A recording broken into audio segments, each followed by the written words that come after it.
And we're back. With back. You're goddamn right we are. No Juan. Juan will be there at the gym. You may see a glimpse of him. But he's driving by himself because I have my cardio to do. And he doesn't want to wait and do cardio with me. Anywho, we're back again. There's a funny car in front of me. With back. You already know the shtick. Pulls of sorts, rows of sorts. For anyone wondering why I've chosen these movements and why I do them, Jack, you kind of switch up things. I mean, I have my main staples, like my main staple movements every chest, back, leg day. For chest, I have my incline, usually dumbbell. For back, I usually have pull downs and rows, like a barbell row or T-bar row. For legs, usually squat, pendulum squat, a form of squat. And then for arms, usually curls and push downs. For the accessory work, I kind of switch those up. I might do some different ones here and there, like for chest. I might do flies, or I might do flat chest press, or I might do pec deck variation. For back, I might do pullovers. I could do single arm rows. Just a couple of different variations and stuff. But for my main movements, I've gotten those from watching people, usually bigger than me, on social media, or bodybuilders. I've seen them do it. I see it works well. And then there are also movements that I feel my body responds well to. I feel like when I do these movements, it's not just because, I saw somebody bigger than me do it, I'm going to do it now. I'm doing them because I react to them. I mean, if I'm doing them well and I'm feeling good while doing them, then that means that, okay, I've got like a mind-muscle connection thing going right now. I can feel the muscles that I'm hitting, and I know that I'm targeting what I want to target. It's not just me doing these movements thinking, okay, as long as I keep doing these, I'm going to get bigger because that's what this person told me to do. I mean, if you're starting off in the gym, you don't really know what you're doing, no movement really is going to feel comfortable. But once you are in the gym for a fair amount of time and you know what you're doing, you have to switch up your workouts and do certain movements that feel right for you. If you keep doing the same movements over and over and over again, and every time you're like, man, I'm not really feeling it in that muscle group, but this person told me, hey, if you want to get big, you got to do these movements, so I got to do it. That's not how it works. You got to make sure that you're feeling what you're doing. If you're not feeling it, critique it, fix it, or do something else. I mean, not everybody's the same. I could do the same movements. Me and one other person can do the same exact movements. That person has great mind-muscle connection. They feel everything. I don't. Okay, this is just an example. In 3 months, let's just say 3 months, that person will have significant increase in most likely strength and conditioning compared to me, because they're able to feel what they're doing. They can tell, all right, this muscle's being worked properly and to its fullest extent, to where me, I'm just doing it because I was told to do it. I'll probably get a bit stronger, and I'll probably, have a bit more definition in that couple months span, but the other person will be, lengths ahead of me because of that mind-muscle connection, and they can actually feel and know what they're doing is working properly. But anywho, getting a little off course here. I don't want my phone to fall. We're gonna get in the gym now. Probably got another couple minutes before we get there, so gonna get warmed up and everything. Meals have been eaten, water drank, pre-workout slammed, rest courtesy down the gullet. Took a little nap before the gym too, so hopefully the pre-workout kicks me in the ass in about another 10 minutes here. It's gonna be pretty good, I hope. Is that all I got? I think so. I've been ranting for a little bit. Yeah, I was ranting. It's about 5 minutes now. This intro's going to be. So, that's that. I'm going to catch you all at the first goddamn set. See you there.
are done.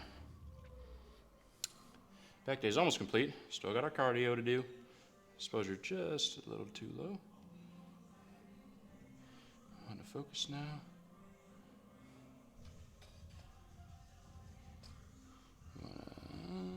Sure. Right there's cool. Back rear delt traps. Get to the overview and everything once we're in the car. Let's get to the pose down. Mind the microphone. Oh. Damn.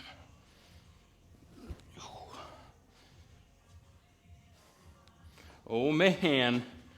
Pumps pumping still. Before, I was losing a little bit, but I just hit some heavy fucking shrugs. It's back. But let's not talk, let's show.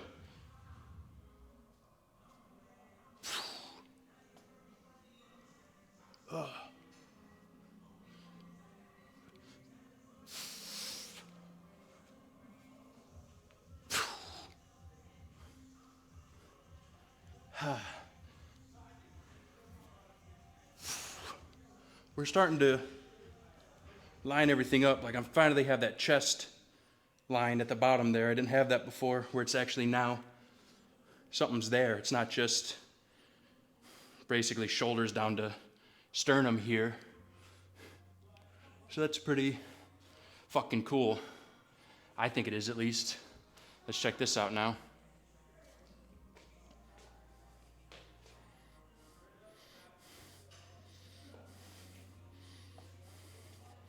Zoom in a little bit for this one, because I will be a bit out of frame. Man, it's hard with your boy not here. Or girl, no discrimination. I'm just an amateur. What the fuck is going on? There you go.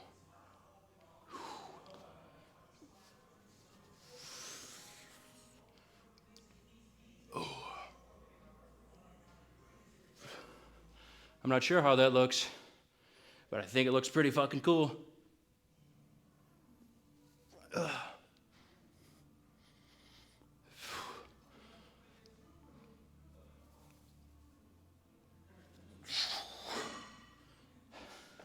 That's all I got.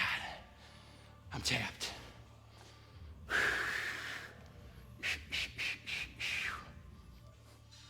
We hit traps too, in case y'all were wondering. Traps were hit, if it shows, and if it doesn't, not sure what y'all are looking at, but he's got big bull neck right here. Kali Muscle once said, thick neck.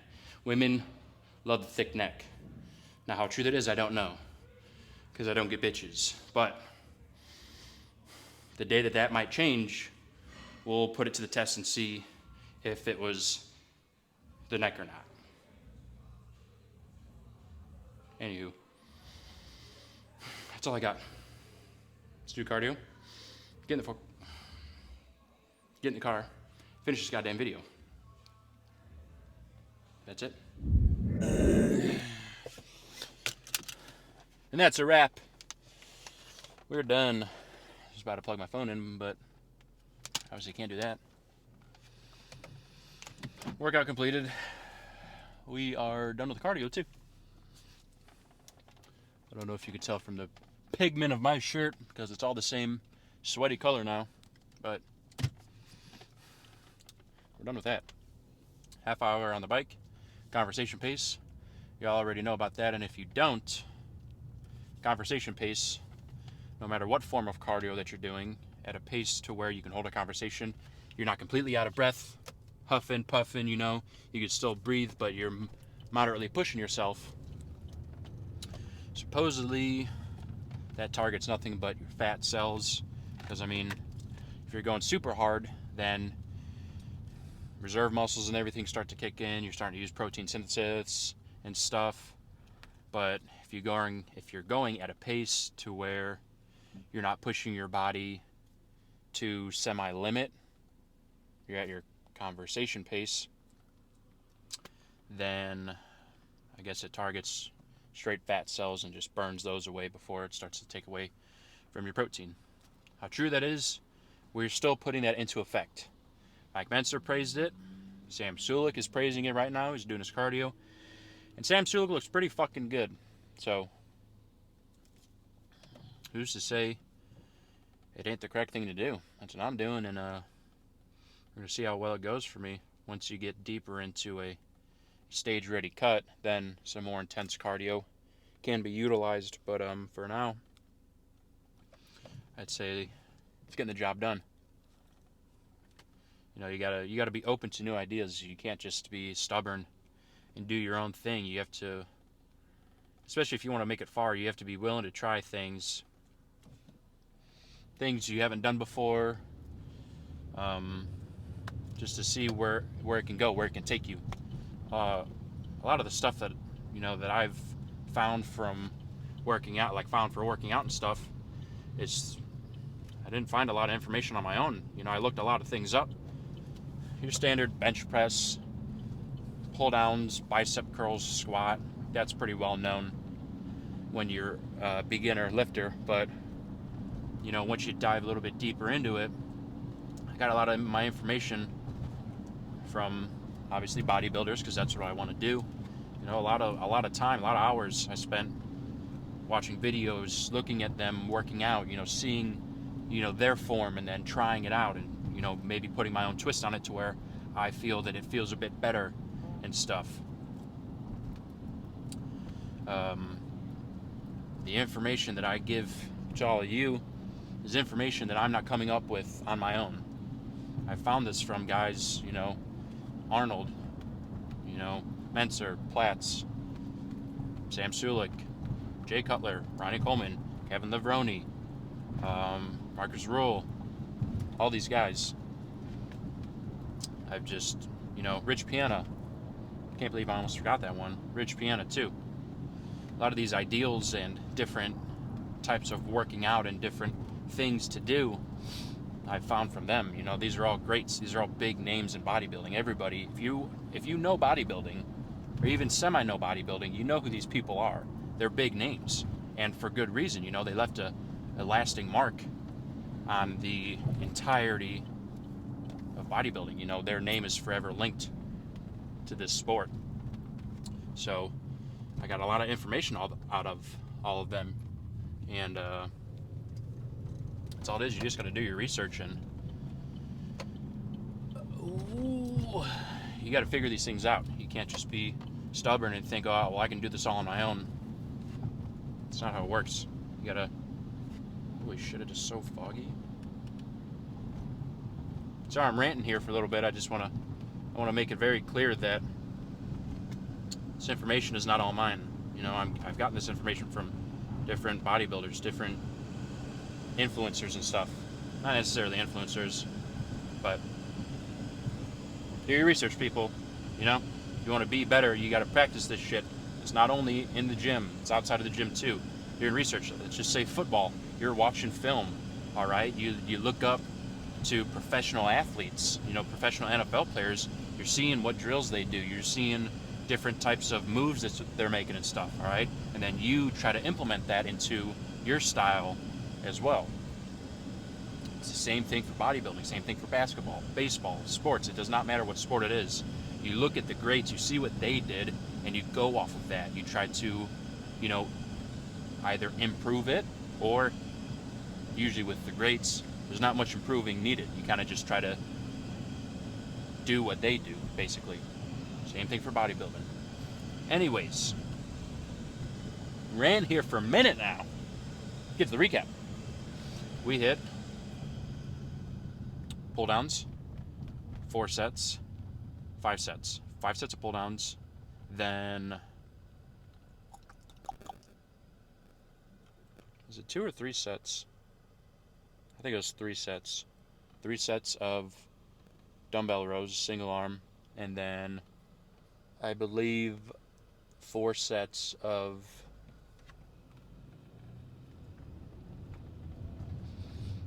seated pulls, back pulls, seated, I don't know, whatever the third movement is. I don't quite know the name of that, but basically just pinching your back, squeezing as hard as you can, just slowly releasing, pinching and squeezing. I guess that's a row variation, yeah, just upright, seated rows. Because that's an upright row. I don't know. Anyways, I did that, and then I did do 2 sets of seated machine pullovers, then 4 sets of dumbbell rear delt raises, 4 sets single arm cable rear delt pulls, and 5 sets of shrugs. Lift of the day. Pull downs. Pull downs were kicking today. Those were good. Those were real nice. So that's all I got. Gonna go home, cook some shit, eat some shit, relax the rest of the goddamn night. Y'all already know. Come back tomorrow. Do it all over again. Love every second of it, honestly. I love it because I know that I'm getting better. And hopefully you will... A voice crack there. Okay, that's not going to be ignored. Alright, I got to own up to it. Hopefully you all are putting in the work and getting better as well. No matter what it is, whether it's gym or sports or just life in general. If anything was easy, everybody would do it. You know, it's the hard shit that people don't want to do, but that's what makes you great. That's what makes people know who you are and remember you. So that's that. We got lights tomorrow. We're about to kill that shit, so video's done. See you all there.